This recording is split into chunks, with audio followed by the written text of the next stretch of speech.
What if I told you that you could have a gorgeous aquarium teeming with life that asks for almost none of your time? Seriously, no more weekly water changes, no more endlessly scraping algae. In this video, I'm going to give you the blueprint, the exact fish, the simple gear, and the right setup to create a self-sustaining slice of nature that pretty much takes care of itself. Let's be real, most people think aquariums are a ton of work, but what if your tank could run on autopilot?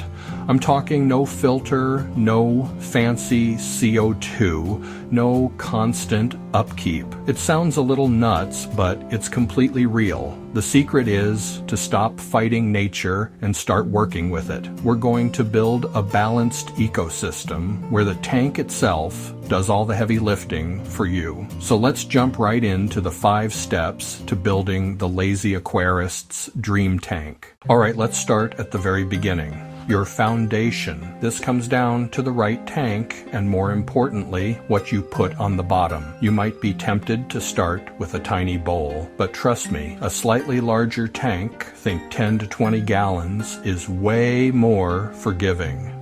Bigger volumes of water are more stable, meaning changes happen slowly, giving you a much larger margin for error. But here's the real game changer, the substrate. Forget that colorful gravel you see at the pet store. And the key to a low-maintenance setup is creating a powerhouse on the bottom. This means a base layer of nutrient-rich material capped with sand or fine gravel. This 2-layer system, often called the Wallstad method, becomes your tank's engine. For the base, you can use a dedicated aquatic soil or even plain organic topsoil. Just be extremely careful with topsoil. You need to make sure it's 100% free of chemical fertilizers and pesticides, which can wreck your tank. This soil layer is packed with bacteria and acts as a long-term food source for your plants, which, as you're about to see, are the true heroes here. Next up, let's talk about the actual engine of this whole setup, live plants. In a self-sustaining tank, plants aren't just decorations. They're your biological filter. They literally eat fish waste and all the other gunk that would normally fuel an algae nightmare. The more plants you have, the cleaner and more stable your water will be. And you don't need a green thumb for this. Start with bulletproof plants that are almost impossible to kill. Fast-growing stem plants like hornwort or Limnophila sessiliflora are incredible because they suck up nutrients like a sponge. For some slower, beautiful additions, grab Anubias or Java fern and simply attach them to rocks or driftwood. Don't bury their rhizome, the thick horizontal stem, or they'll rot.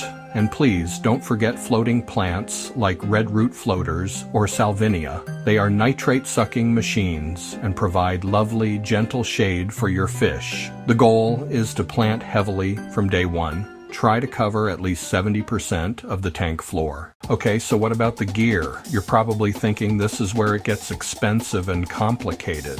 Nope. All you really need are 2, maybe 3 simple things. First, a basic LED light. Your plants need light to grow, but the key is balance. A simple clip-on light running on a timer for 6 to 8 hours a day is perfect for driving plant growth without starting an algae farm. Second, a heater. The most colorful and easy to keep fish are tropical, so a small adjustable heater set somewhere between 72 and 82 degrees Fahrenheit will keep them stable and stress-free. And that's basically it. For a true natural tank, you don't even need a filter. However, if you're a beginner, a small, gentle sponge filter is a fantastic safety net. It adds a little water movement and provides a massive surface area for beneficial bacteria to live on, making your ecosystem even more robust. No CO2 injectors, no giant canister filters. Simple is the goal. If you're getting some serious value out of this and can already picture this beautiful living ecosystem bubbling away in your home, do me a quick favor and tap that like button. It's a huge help and lets me know you want more content like this. Alright, now for the part everyone's been waiting for, the fish. The mantra here is low bioload. which is just a fancy way of saying pick fish that don't poop a lot. Small, peaceful schooling fish are your best friends. Think of vibrant guppies, hardy platies, or a shimmering school of harlequin rasboras. A group of 6 to 8 nanofish, like the stunning celestial pearl danios or the classic white cloud mountain minnows, will look incredible and keep the waste level super low. But just as important as your fish is the cleanup crew.